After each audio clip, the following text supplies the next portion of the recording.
bah écoutez les amis, je pense qu'on va tout de suite passer à la deuxième partie de l'émission. Donc c'est le générique du box-office sur Beetlejuice.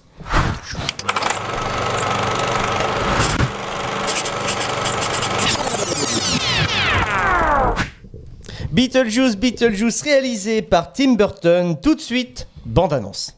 C'est n'importe quoi. C'était vous dans mon rêve. C'est plutôt rayon cauchemar. Il n'y a rien de plus difficile que d'affronter l'inconnu et triompher de ses peurs.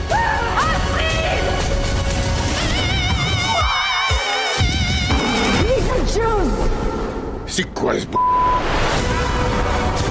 Merci à tous d'être venus en ce jour, pas comme les autres, mais là, on aimerait un peu d'intimité.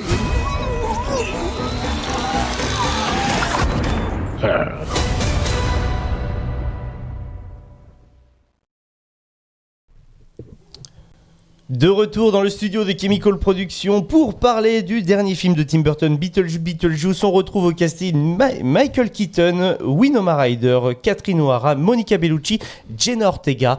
C'est un casting 5 étoiles et je ne vous dis pas tout le casting parce qu'il y a des petites surprises si vous n'avez pas vu les bandes annonces et des choses comme ça. Bref, c'est un film choral dans l'univers de Burton un petit peu. Le synopsis est très simple.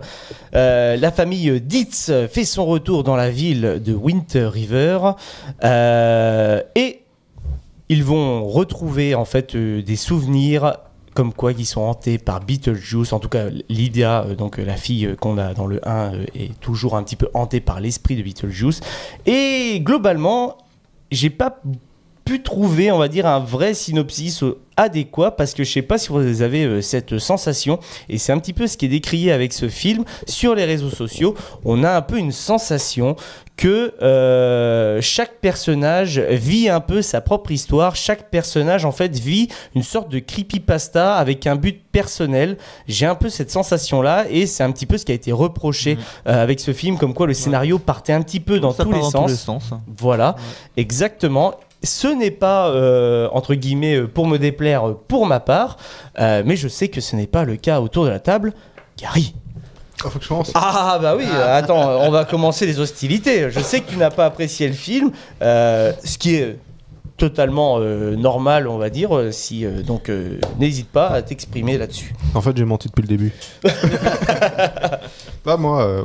j'ai pas eu le premier, il est sorti quand? En 1988, le premier. D'accord, parce que l'autre coup il était sur Canal+, il me dit tiens, c'est là que je dois voir? Mais non, c'était le premier en fait. C'était le premier, ouais. Ok. Et c'était Burton qui avait fait aussi? C'était Burton, en fait c'est le film qu'il a fait juste avant Batman, donc Michael Keaton, et ils ont enchaîné en fait les deux, un peu ce trio-là, donc Burton, Keaton et Elfman. D'ailleurs on retrouve Danny Elfman à la musique pour ce film, une musique qui rappelle vachement les années 80-90, en tout cas dans le thème musical, ça fait plaisir à retrouver. On a quelque chose d'assez mythique, en tout cas avec ce duo, et par-dessus ils ont rajouté des musiques non originales, des musiques de groupe. Par exemple, vous l'avez pu l'entendre, on va dire dans la bande-annonce, on retrouve donc Tragédie des Bee Gees avec une des plus belles scènes d'entrée, on va dire, en matière de cinéma pour Monica Bellucci. On sent que Monsieur Burton est amoureux de sa femme. Voilà. Non, moi, du coup, c'est l'ambiance Burton, j'aime pas du tout. Dès le début, quand tu vois... Bah, c'est au début, quand tu vois la scène, quand ils sont dans l'au-delà, où que t'as le mec qui boit de l'eau de Javel, et que t'as la nana qui se recompose en mettant des agrafes, là... C'est exactement la scène que je viens de dire qui est géniale. Mais c'est le côté un peu creepy qui te gêne. Oui, ça, bah, le côté dégueulasse, tu vois, c'est... Non, j'aime pas du tout. Puis même le style, l'ambiance, je veux dire, vraiment, tu mets un préquel en forme de dessin animé. J'ai pas compris le délire, en fait. Il vient du stop motion, mais vas-y. Alors oui, on peut le dire. Allez, on va même commencer par ça, on va même expliquer un petit peu ça. J'ai trouvé que c'était une manière plutôt habile en fait de ne pas pouvoir en fait montrer cet acteur. Lulu, si tu veux bien raconter ce qui se passe pour cet acteur-là. Alors, dans la vie ou dans le film? Bah les deux. Alors dans le film, donc on a un petit passage en stop motion où on apprend que le personnage en fait est parti en vacances pour prendre des photos des oiseaux, tout ça. Sauf que en partant, l'avion a eu un crash dans l'eau, mais ça ne l'a pas tué. C'est ça. Et je crois qu'il se fait manger. Il récupère un bout d'avion, il vogue un peu, puis en fait il se fait bouffer par un requin. Voilà. Voilà, donc après ça fait que toutes les apparitions de ce personnage-là, on le voit avec la morsure de requin qui fait qu'on ne voit pas le haut de son corps ni son visage, pour la simple et bonne raison que cet acteur a des casseroles au cul. Alors, des grosses casseroles au cul, Voilà, il est sur des affaires judiciaires très très graves. Voilà, évitons très, de dire grave. le mot quand même parce qu'on peut être censuré. Je sais que c'est assez virulent sur les réseaux là-dessus, sur internet, et c'est normal, mais en tout cas c'est très grave ce qui s'est passé. Voilà, pour éviter du coup de se faire discréditer par rapport à la présence de ce personnage-là, ils ont préféré le faire apparaître ou en stop motion ou du coup juste le bas de son personnage avec. Ce qui est plutôt habile, sachant qu'on parle d'un film en fait où justement tout tourne autour de la mort. C'est aussi peut-être pour ça aussi que je pense que Gary t'as pas aimé, parce que de base quand même c'est pas un sujet qui est joyeux, mais Beetlejuice essaye de le rendre rigolo et fun, voilà. Mais ça plaît ou ne ça plaît pas, totalement compréhensible. Et là, quand tu fais un film qui parle de la mort et que tu veux tuer ton personnage parce qu'il a des casseroles au cul, donc tu vas te dire, si tu le mets pas dedans, attends, on le voit pas alors qu'il est mort et qu'on voit des morts partout. Ouais, mais là tu le vois quand même. Voilà, c'est habile parce qu'ils auraient pu dire ne pas le mettre tout simplement. Ouais, au final, ils le gardent, mais voilà, ils le gardent. Voilà, et ils en font quelque chose d'un peu rigolo. Ouais, et puis c'est habile aussi le fait que du coup il a plus de bouche ni quoi, mais ça. il parle quand même, et que du coup il parle comme s'il était en train de se noyer dans son propre sang.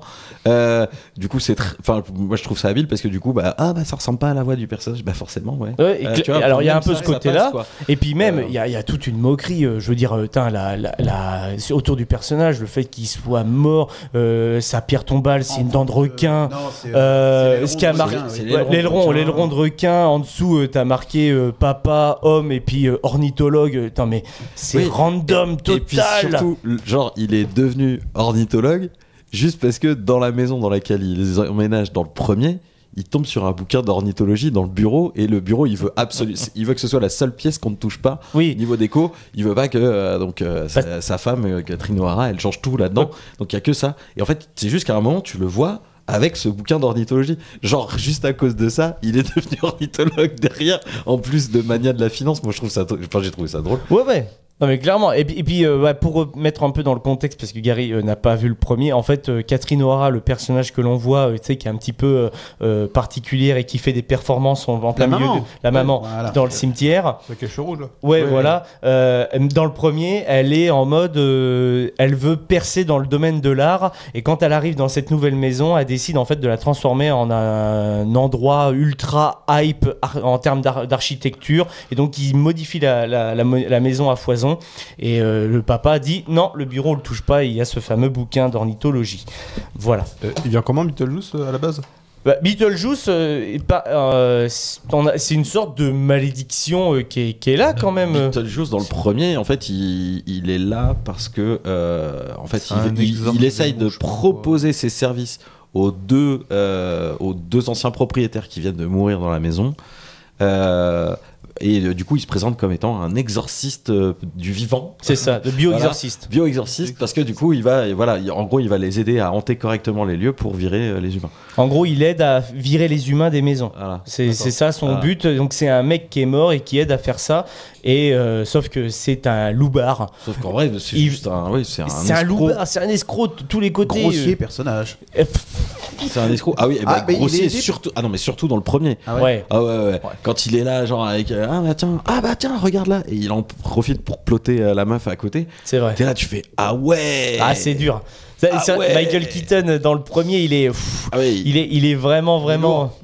Il est lourd, et puis dans le premier, dégueu. Un peu moins dans le 2, mais dans le premier, ce que je disais à GG, j'ai envoyé un message après, il me fait penser un petit peu à Rick de Rick and Morty, tu sais, le mec qui s'en bat les couilles de Morty, tout est pour sa gueule, alors que Morty il l'aide sur toutes ses... Voilà, lui c'est un égoïste, tu vois, le selfish pur et dur, originel, voilà. C'est impressionnant. J'ai de la gerbe sur les lèvres, tu vois. Enfin, c'est ça. Typiquement, c'est la partie qu'ils ont pris de Beetlejuice pour Rick, quoi. Ouais, la partie de Beetlejuice. Et puis dans le premier, je l'ai vu en VO. Il a vraiment ce, il parle avec les cheveux vraiment comme ça.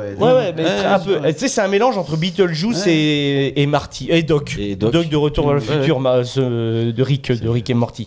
Donc voilà quoi. Donc, mais je comprends que l'ambiance de Burton. Mais justement, on n'a pas pu développer tout ça.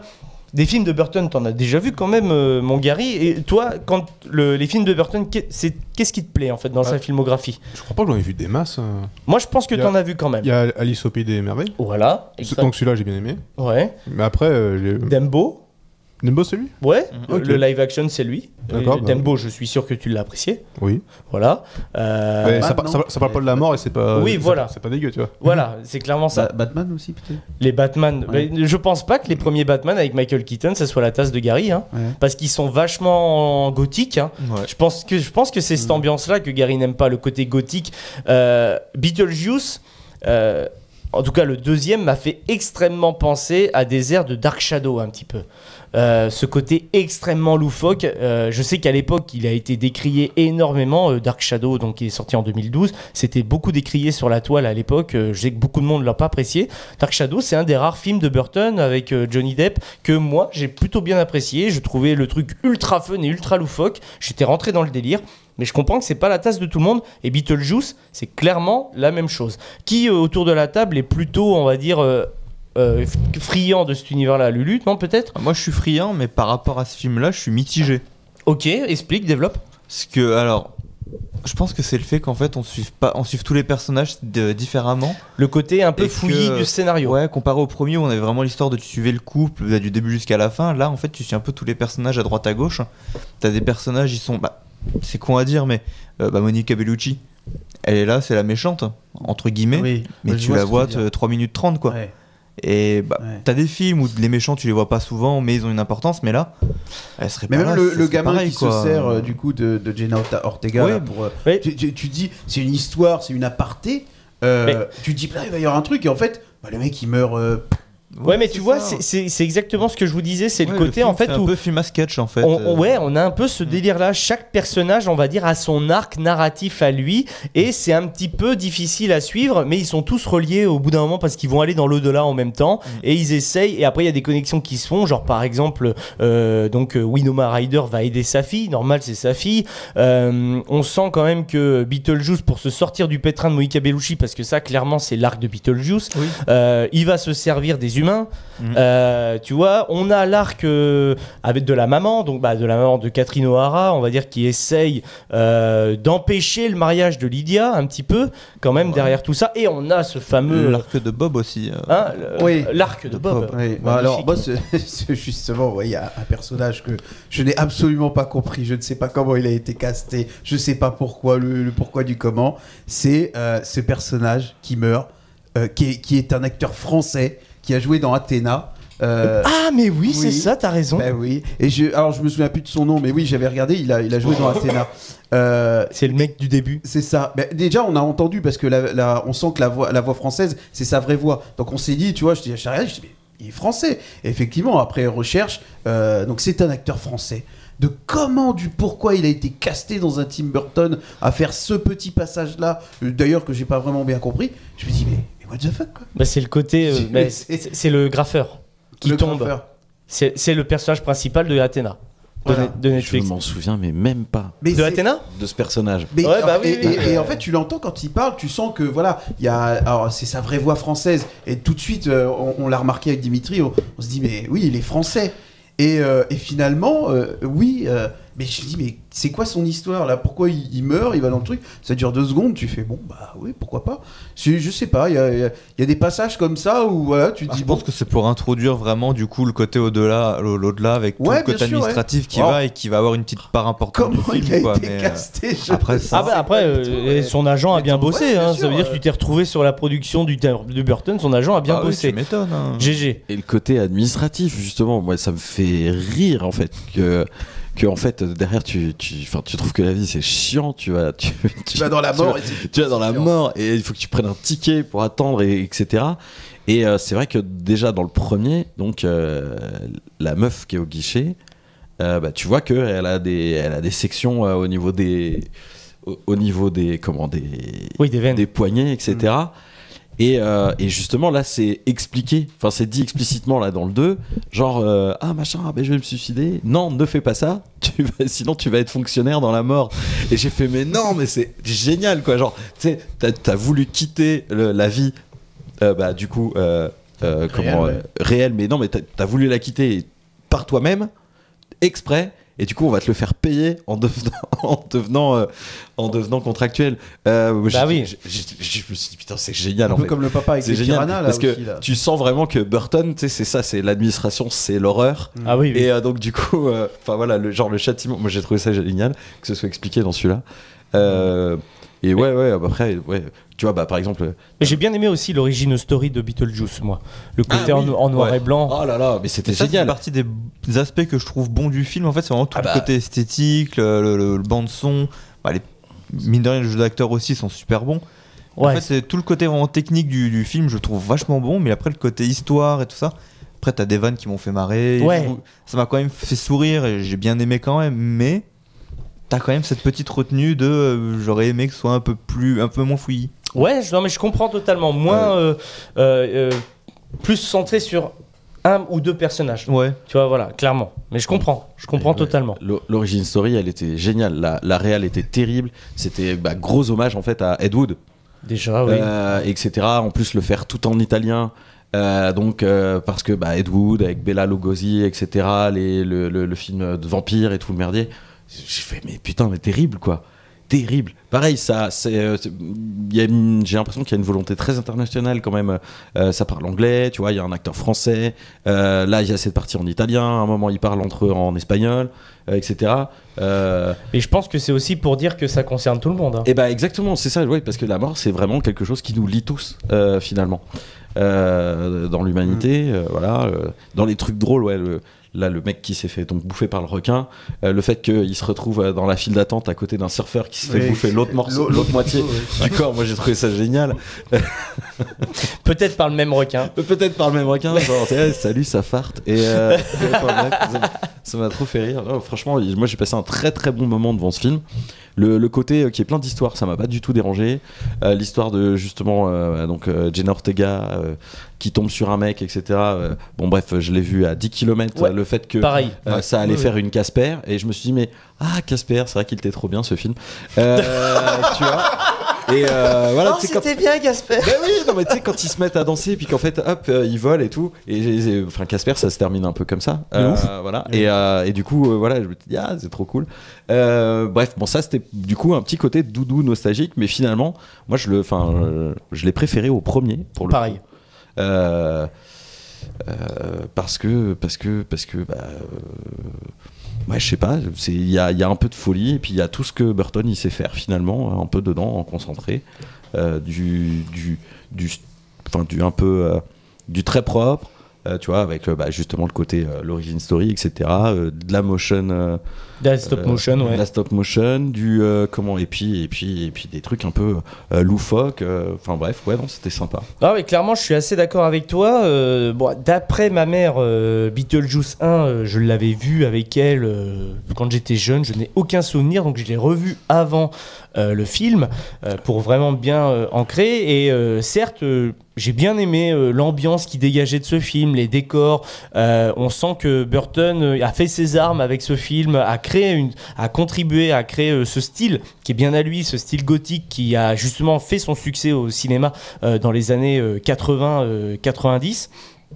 Et on sent que c'est un de ces films cultes pour beaucoup de gens.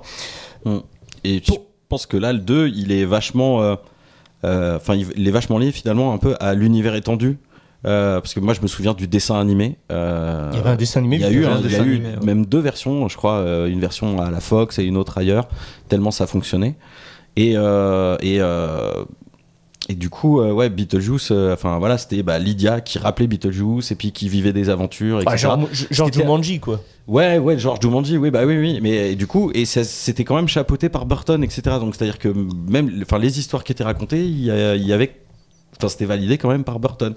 Et c'est vrai que le dessin animé, il a beaucoup lissé le personnage de Beetlejuice pour juste en faire c'est un gars de la mort crado, quoi.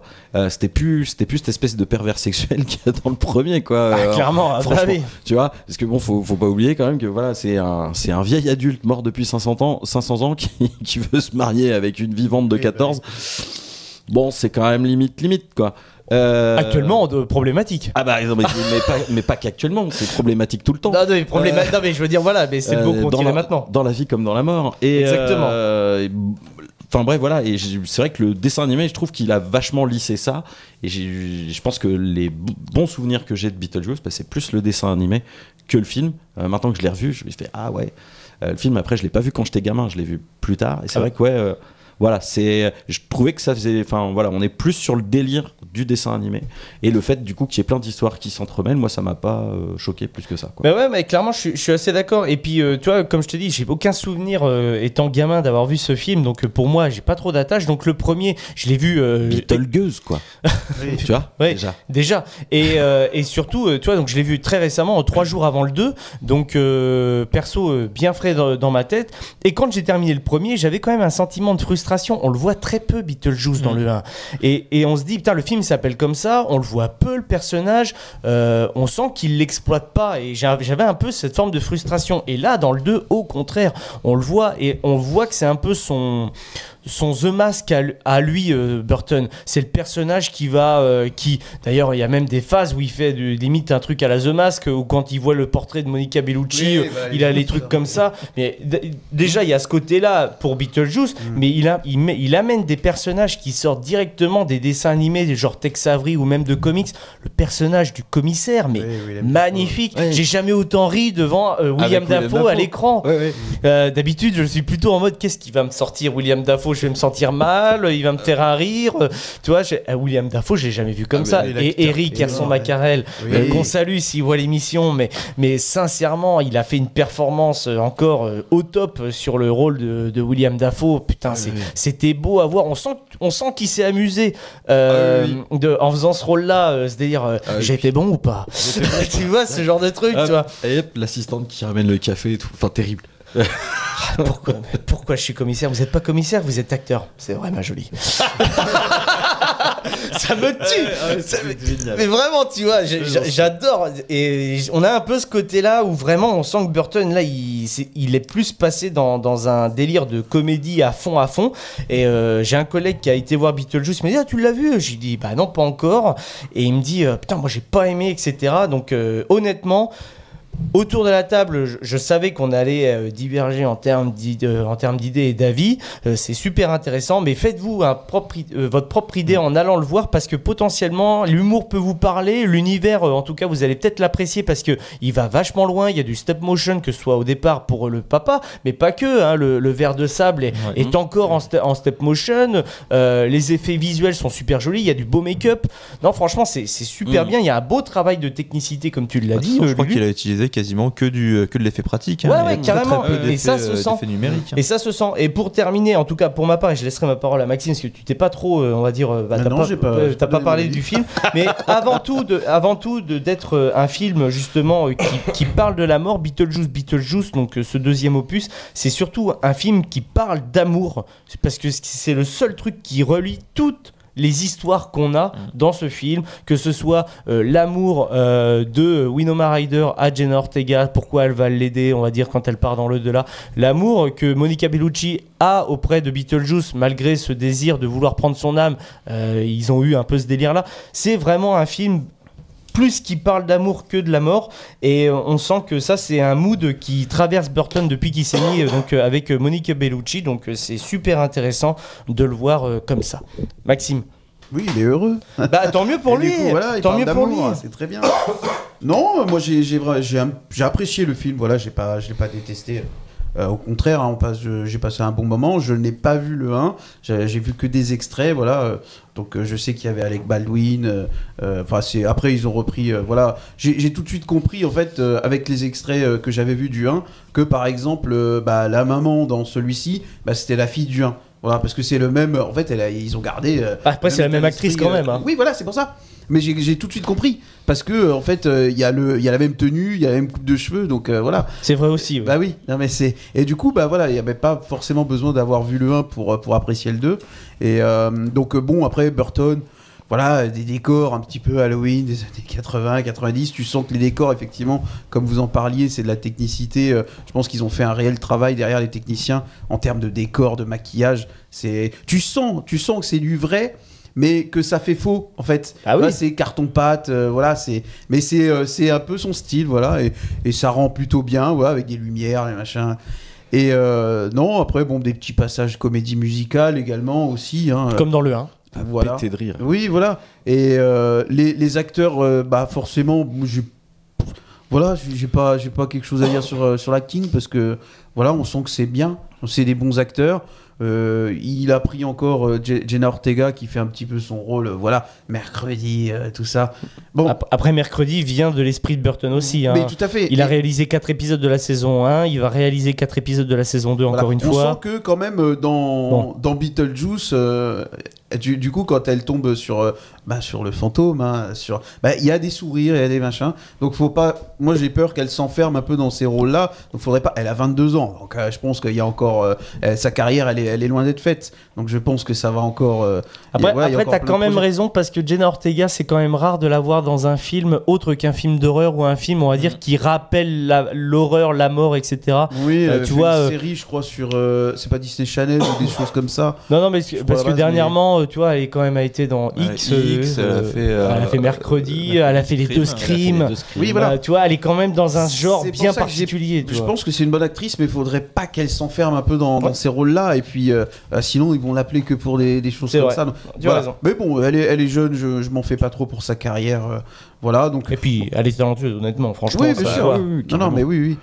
Et du coup, bah voilà, le film, moi j'ai vraiment apprécié. Il y a pas de. Voilà, effectivement, les histoires qui s'entremêlent, comme le passage avec l'acteur français, là, j'ai pas vraiment compris. Je pense qu'ils auraient pu développer aussi, pareil, le gars, du coup, qui veut prendre sa vie.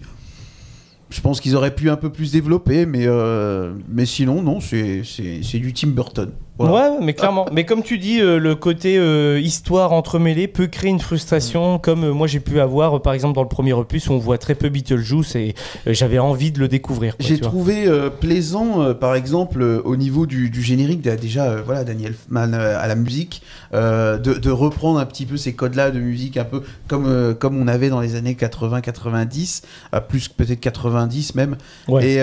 et avec le générique en vert, tu sais, vraiment reprendre un peu ces codes-là de ces années-là. Voilà, moi j'ai bien apprécié. Ça par Surtout contre. que c'est les musiques originales du premier qui ont été retravaillées pour Ouais, le ouais, bien deuxième. sûr. Donc c'est- Mais même, tu sais, Son je veux Daniel dire, Elfman, ce génie, hein. Vivement la- décembre, Esteban. La typographie voilà, du générique, j'ai bien aimé, ça fait plaisir de retrouver des films un petit peu comme ça. Voilà. Ah bah oui, clairement. Gary, autre chose à rajouter sur Beetlejuice? Non, c'est bon. Lulu, des Je choses? vais pas bouder mon plaisir non plus. Hein. J'ai bien aimé. Ne t'inquiète pas, on te juge pas. The Soul, On est- The Soul Train, moi ça m'a exterminé. Ah bah oui, Soul Train est magnifique. Magique. Super jeu de mots. Super idée. Super Soul idée. Train. C'est même c'est pour aller dans le. L'au-delà. Dans l'au-delà. J'ai trouvé ça L'au-delà trop de drôle là. aussi. Bravo. Non, franchement, c'était. Il y avait C'est des. une belle adaptation parce que du coup c'est déjà un jeu de mots différent en anglais. Bah, Là, l'au-delà de là. Moi je l'ai vu en VO. Ouais, en VF, pardon. Bah moi je l'ai Donc vu en VF. VO, je sais pas ce que. Bah, Je sais pas ce que c'est, mais sur les panneaux c'est écrit. Ah, parce que justement. c'est écrit au-delà de là en anglais et c'est déjà un jeu de mots. Je me souviens absolument pas de ce que c'est. Mais D'accord. Non, parce que justement, j'en ai discuté avec Maxime, hein, qui est directeur c'était du. bien genre Beyond. Ah, il ou un m'en a truc parlé comme aussi, ça. il m'a Voilà. dit tu verras la blague, mais bah, en fait j'essaye de. Voilà. Mais j'y ai dit que en fait, ils pensaient qu'ils allaient traduire Soul Train. Mais en ils mode l'ont le gardé en train de français. l'âme, Et bah, en fait, le train de l'âme, tu l'entends aussi dans le film. Ils en parlent, ils disent ah tiens, il y a le train de l'âme. Le train de l'âme Ouais. partira de la. Voilà. Et ensuite après, on arrive et ils parlent du Soul Train. Ouais. Et Ok, donc il ouais. y a un peu ce délire là, voilà quoi. Mais Ok. ils ont gardé pour le côté quand ils arrivent et qu'il y a la musique, c'est de la soul, voilà. Ouais. Et non, c'était génial. Mais ouais, donc j'en ai discuté donc avec Maxime donc du groupe cinéma Confluence, d'ailleurs qu'on remercie encore pour leur soutien justement sur cette fin de saison et on espère sur la prochaine. Hé, l'émission est finie, tu peux changer de vidéo. Par contre, oublie pas de t'abonner, ça leur donnera de la force à ces petits branleurs. Ciao!